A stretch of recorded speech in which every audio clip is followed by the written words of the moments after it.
And here's what's coming up on The World Today. Arrest of former Pakistani Prime Minister Imran Khan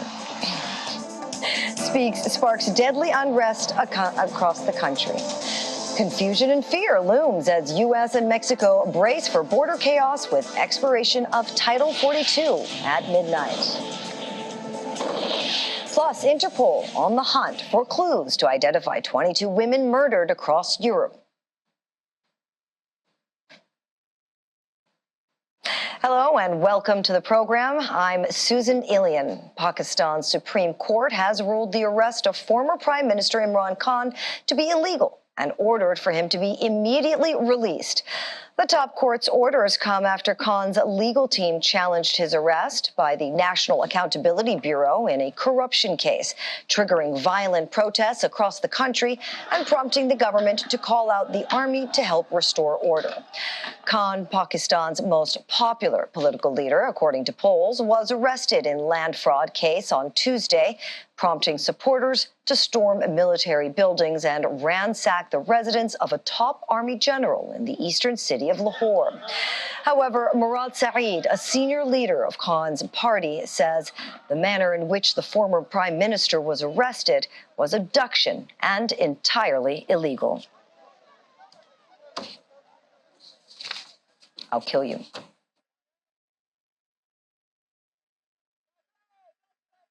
Meanwhile, the United Nations has called on all parties in Pakistan to refrain from violence. It comes after Pakistan woke up to a second day of destruction and blocked roads as supporters of the ex-prime minister vented their anger over his arrest on corruption charges. The army issued a statement saying it had shown restraint during earlier violence, but any further attacks on the military or law enforcement agencies, state installations, and properties will be met with severe retaliation. Maliha Lodi, Pakistan's former ambassador to the United Nations, says the situation in the country is extremely serious. Pakistan continues to face a severe economic crisis, with the violence eroding hopes of a quick resumption of International Monetary Fund bailout funds.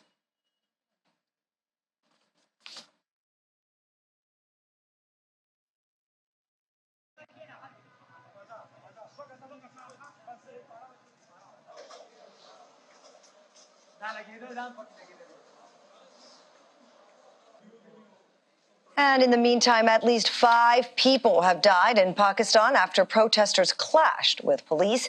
3 people died in the violence in the northwestern city of Peshawar, and a local medical volunteer said 77 injured persons had been taken to a hospital. Other state buildings and assets have been attacked and set ablaze by protesters. Police in Punjab say they have arrested nearly 1,400 people, accusing them of being involved in vandalism, violence, and arson on public and private institutions in the eastern province.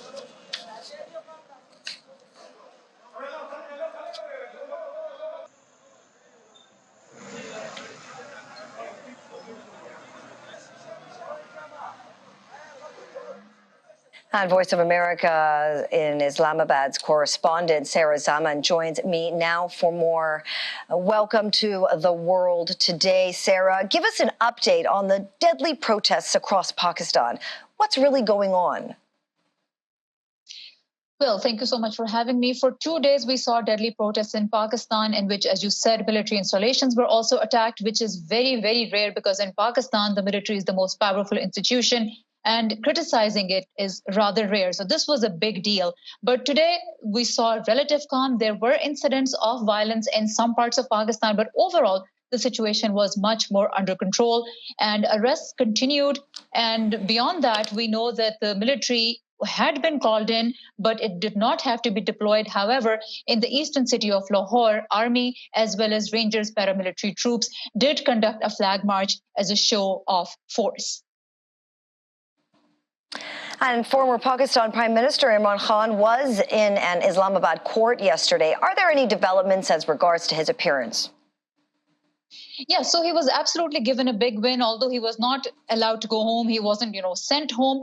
But overall, it was a big victory for him that the nation's top court declared that his arrest from on Tuesday was unlawful. And he was still sent back to the same police headquarter guest house where he has been staying since he was arrested on Tuesday. However, this time he will have access to information, to television, to newspapers, and most importantly, to his lawyers and close associates. So now the situation for him is that he hasn't been declared innocent, but he has been given more space. And on Friday, he is supposed to appear once again at the Islamabad High Court, from where he was arrested by Rangers personnel on Tuesday.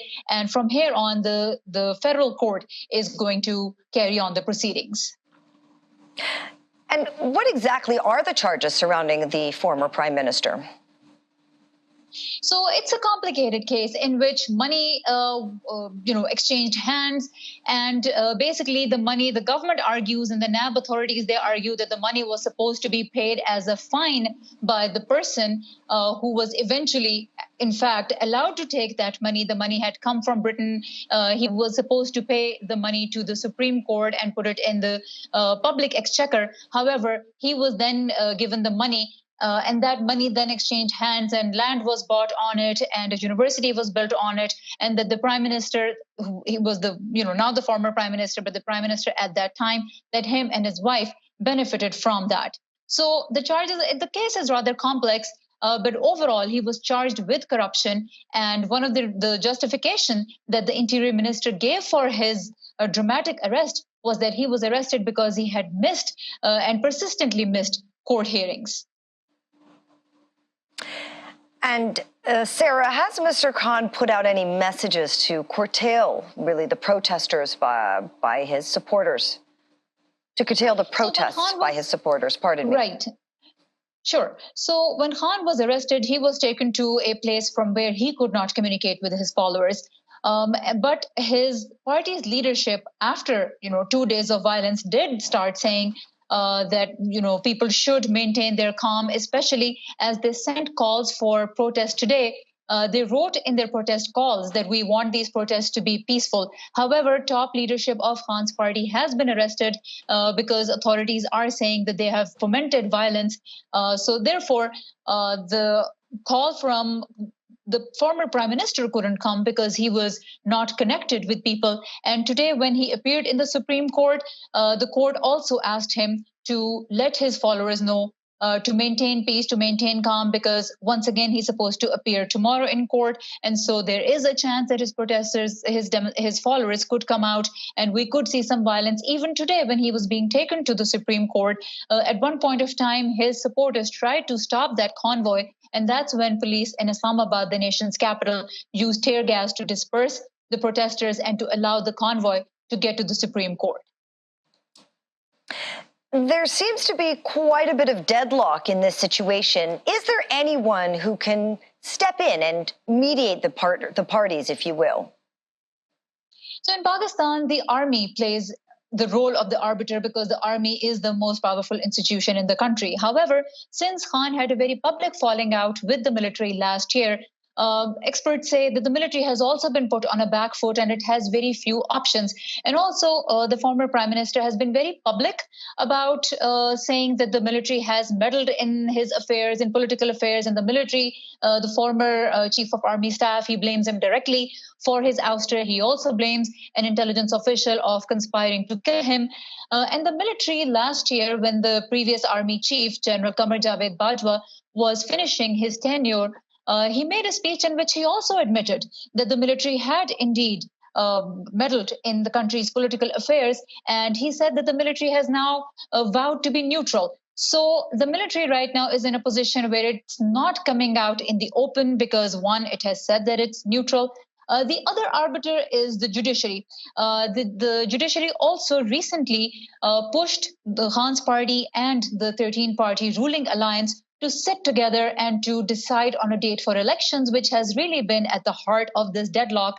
And yet, no mutual agreement came out of those talks. In fact, at one point of time, the prime minister said that it's not the judiciary's job to tell politicians to mediate. So it seems that the powers that generally do step in as an arbiter are also in an awkward position and are at least not publicly giving out this message that politicians should find a way. And like I said, when the judiciary tried to do it, the government expressed its frustration at that. And really, Sarah, in your view, what's the way forward? Elections were supposed to take place this year. Where does all of this leave hope for a democratic election to actually proceed? Well, as far as the question of, what's the way out of this is concerned, I spoke to Khan's party leader, Shiri Mazari, and her answer was one word: elections. She said elections are the only way. But the problem is that for elections to happen, the government is saying that it wants to wait until the term of the parliament finishes in August, and after that, the caretaker setup takes control of the country, and then the elections happen in October. But Khan, because he had dissolved the provincial assemblies in 2 provinces where he has a stronghold, he has been pushing for early elections in those 2 provinces. But the tricky part is that while the constitution does say the elections should happen within 90 days of any assembly being dissolved, the government stance is that if elections are held in 2 provinces but not in the other 2 and not in the center, that also creates a chaotic situation, because you would have caretakers set up in part of the country and elected governments in the other. And given Pakistan's history, analysts say that there is a chance that then the governments could, one, meddle and cause rigging, and there is a history of that in Pakistan. And also it would become very difficult for parties to accept election results. So it's a real conundrum of when these elections should be held. The Supreme Court had ordered for the Punjab elections to happen on May 14th, but it does not look likely at all that the elections would happen on that date. But so far, the political parties have also not reached a consensus on when exactly the elections should be held. And in the middle of all of that, we saw the former prime minister's dramatic arrest. So things have taken a downward turn, and it looks unclear where Pakistan will go from here. I spoke to an analyst, Zahid Hussain, and his outlook was also rather negative. He said that it looks very difficult, how Pakistan could get out of this, because, as I said, the arbiters themselves are in an awkward position. Thank you, Sarah. I just have one more question. If we were to land into Pakistan right now, what does it look like? What is the situation amid all the unrest? Well, the situation is not scary. It's not bad. If somebody were to land in Pakistan right now, things would seem rather normal to them, because there have been pockets of violence in different cities. And those pockets of violence have also been more in Punjab province, which is the eastern province, and the northwestern province of Khyber Pakhtunkhwa, because those are the 2 provinces where Khan's party has a stronghold. But if somebody were to land in Islamabad right now, yes, in some places they would see containers blocking the roads, but overall movement is rather free in most of the cities. There are only pockets and certain roads that are blocked, because those roads either have important installations or those roads are close to Imran Khan's house and his own supporters have blocked them. All right, Sarah Zaman, Islamabad's Voice of America correspondent, thank you so very much. Thank you for having me. Israel's military has killed the head of the Palestinian Islamic Jihad rocket launching force in a pre-dawn airstrike on an apartment in Gaza. 2 other people who the military said were also militants died in the attack in the southern city of Khan Yunis. Sirens later sounded in southern Israel as rockets and mortars were launched from Gaza. However, no injuries were reported.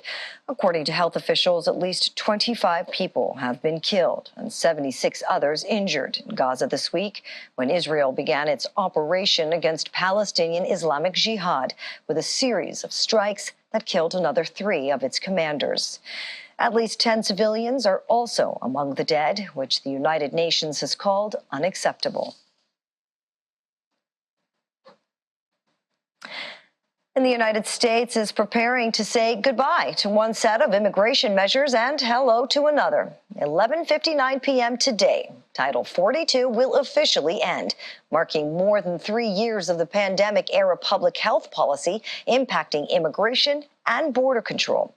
Our Washington correspondent Maria Bird spoke with the Assistant Secretary of Homeland Security, Marcia Espinoza, on the border crisis the U.S. is experiencing.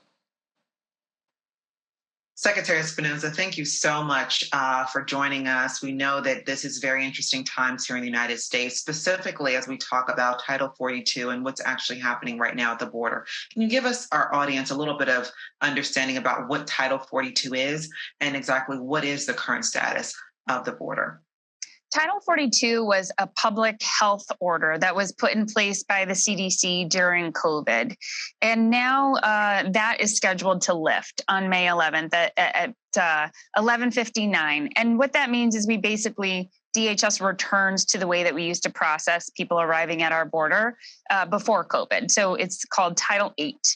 And what we are doing as an administration is creating more lawful pathways for people to enter the United States in a safer way rather than arriving unlawfully. And for those not using those legal pathways, imposing consequences on them. We know that smugglers are taking advantage of this situation and spreading disinformation and encouraging more people to come.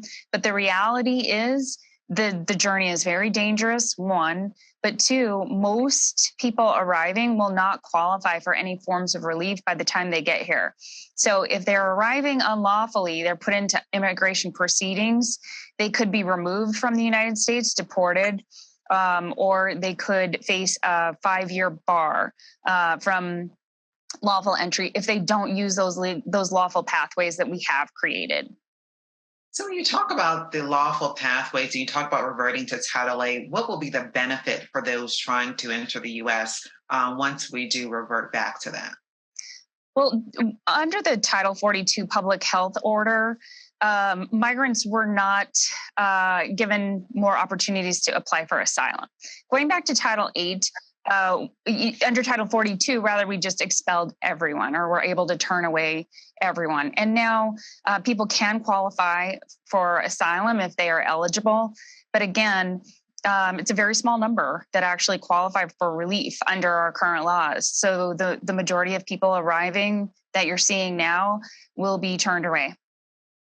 And so when you talk about they'll be turned away where we are right now, what are we talking about? How many people are we talking about at the borders? And are we just seeing individuals coming from Central America, or are we really seeing people coming from all over that are trying to enter through that way? That's the interesting point here, is that we're seeing migration across the Western Hemisphere. It's not just here.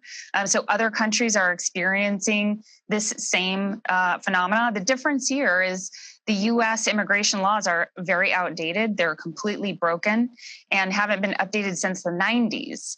So it is creating sort of a backup of a system. And we are seeing, because of this perceived shift in policy or the Title 42 going away, higher than normal encounters at the border. So we are doing the best that we can in order to decompress the situation, in order to, and additionally get out the right information to migrants that we are enforcing our laws here. The border is not open. And again, the majority will not qualify for relief under our laws. So we're doing our best to get that information out, decompress the areas, and manage the situation as best we can with the tools and resources that we have available to us now. But again, the only thing that will change this in the long term is for Congress to pass immigration reform.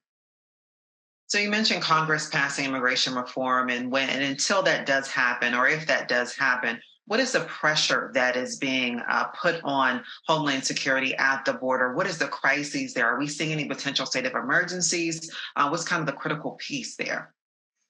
It's critical for us because we need more funding, we need more personnel, we need more resources.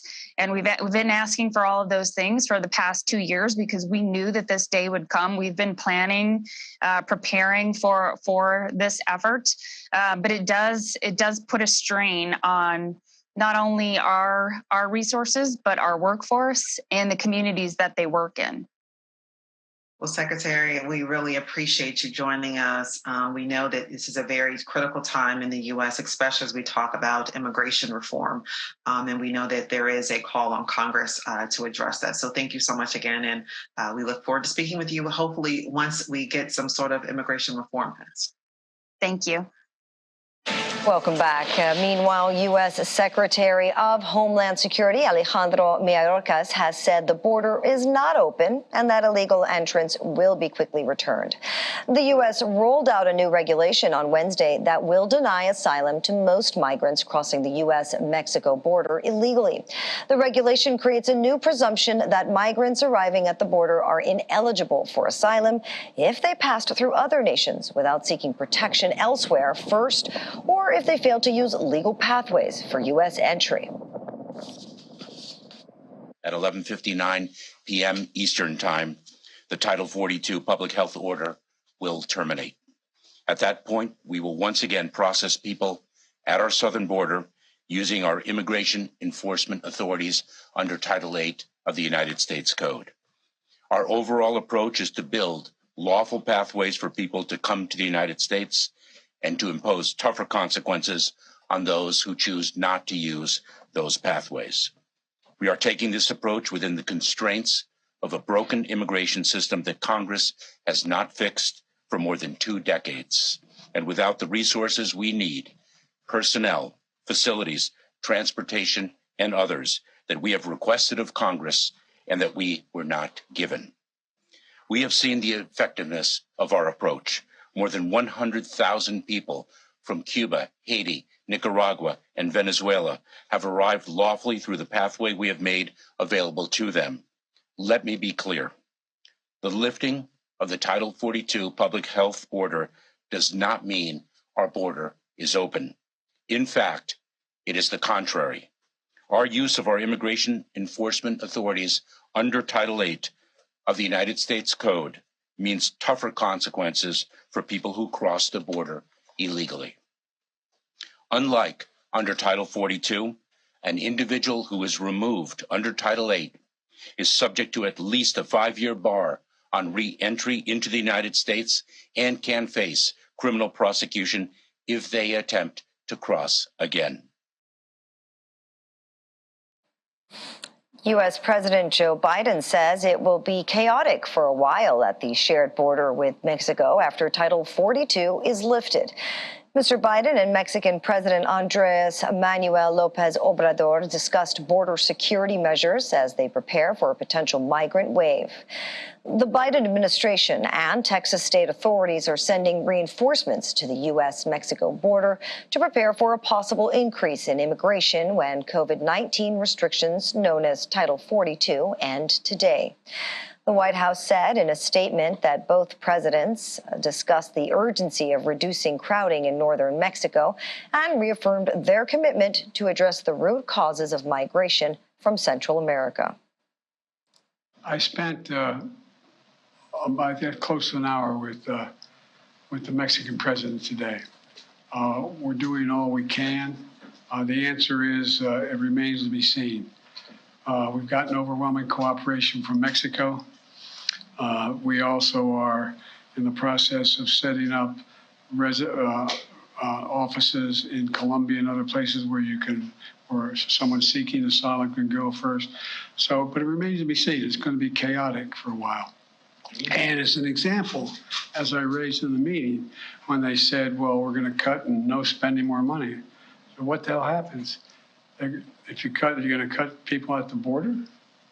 You're going to cut agents at the border? We need more at the border, not less at the border. Folks, thank you very, very much. I appreciate your time, and I'm sure we're going to be talking more about this. Meanwhile, U.S. Secretary of State Antony Blinken and Spanish Foreign Minister Jose Manuel Alvarez has announced that both countries will cooperate on regional migration centers in America to encourage safe, orderly, humane, and regular migration. Spanish Foreign Minister Jose Manuel Alvarez, who is also holding an official visit in Washington, said Spain is committed to helping reduce irregular immigration and promoting labor-related pathways for migrants from the Americas.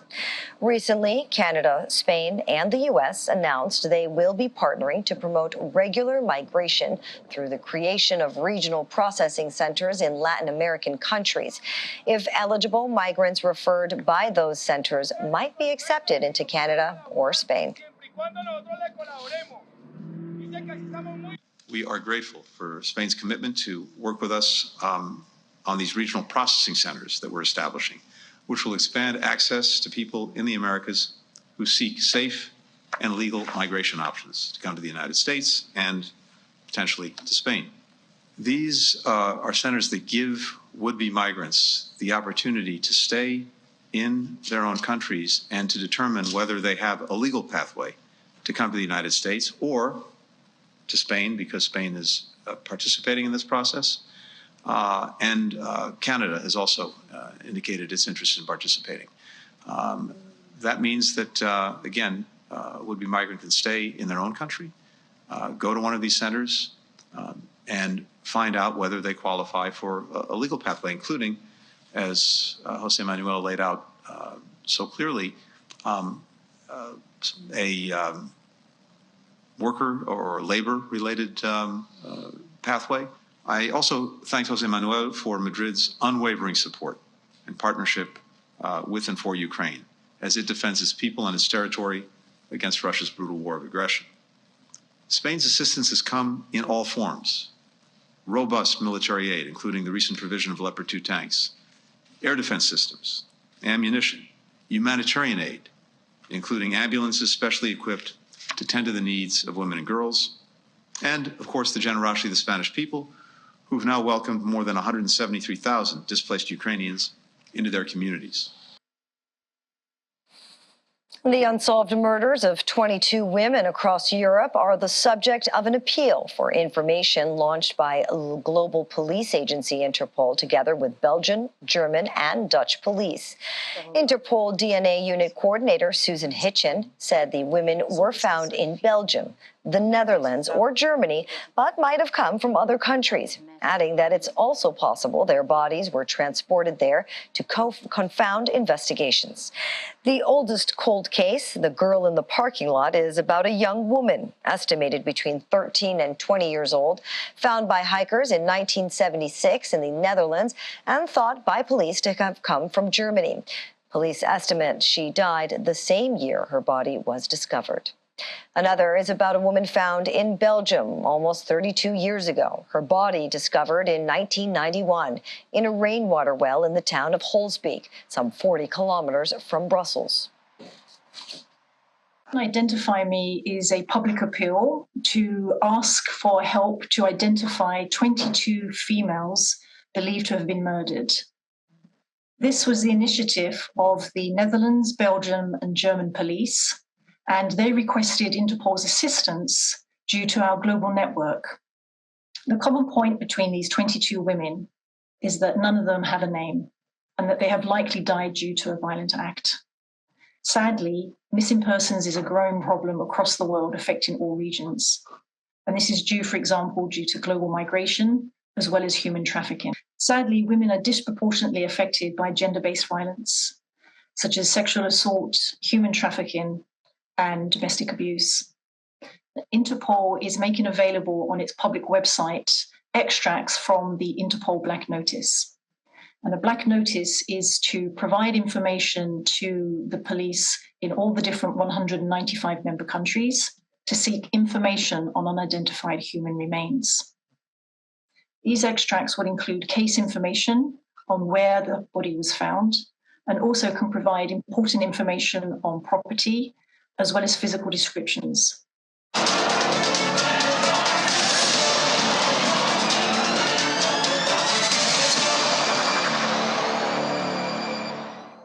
Welcome back. Updates on the Sudanese crisis now. United Nations Human Rights Chief Volker Turk is urging countries with influence on Africa to help end the fighting in Sudan and said that both warring sides had trampled international humanitarian law.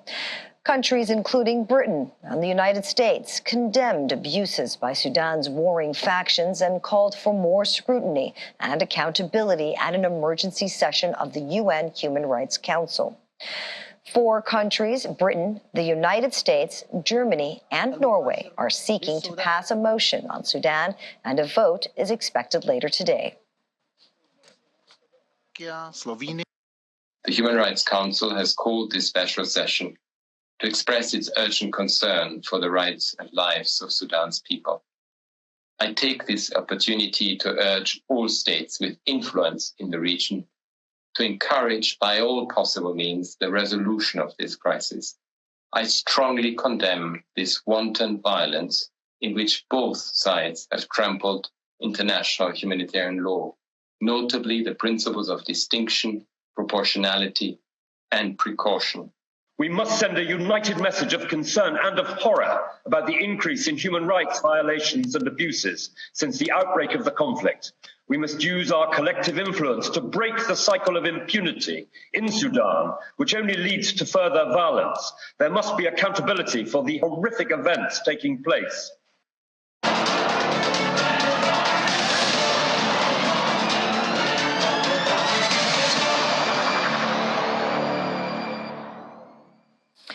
Family, friends, and fans held an emotional farewell for legendary Brazilian rock singer and songwriter Rita Lee at Sao Paulo's Planetarium. Lee, an icon of the Tropicalia artistic movement, died after a 2-year battle with lung cancer at her home in Sao Paulo on Tuesday, aged 75. Fans lined up outside the planetarium from morning, waiting to say their last goodbyes to the singer. Rita Lee Jones was born in Sao Paulo on December 31st, 1947, to a dentist of U.S. descent and a Brazilian pianist with Italian ancestry. With more than 20 albums recorded and 55 million records sold, her songs touched on issues related to feminism and sexual matters in an era when such issues were taboo.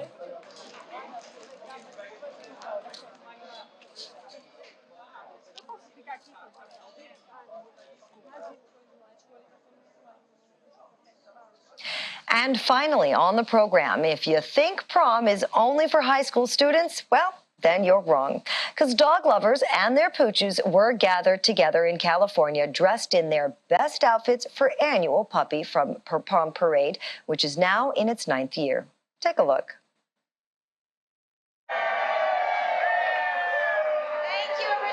Dog lovers gathered in San Diego, California to enter their pooches into the annual Puppy Prom. Lots of pampered pets dressed in glamorous outfits and sparkly costumes gathered to determine who was best dressed in show. Whole different style. Let's see here. She's 2 years old. She's being walked by Scott. Being walked by Lily. You guys saw his spins. He does very fancy spins and might be entering the royal court. Wow, beautiful. 2 years old. She's being walked by Tina. Oh, she did a nice little twirl as well. Good tricks. This year, Bear, the Yorkshire Terrier, dressed in a blue outfit with gold crown, was awarded Doggy King, while Bitsy, another Yorkshire Terrier, who had her own tiny car, snapped up the coveted Doggy Queen title. Arranged by the Helen Woodward Animal Center, the Puppy Prom raises money to help the center look after rescued and abandoned dogs. The competition is open to all former residents of the dog's home. Even our feline friends didn't miss out, as there is also a category for Best Dressed Cat. I'm going to ask something. There's a $100 gift card for you, Mary. Queen, Puppy Prom Queen. That brings us to the end of The World Today. I'm Susan Ilian. See you tomorrow.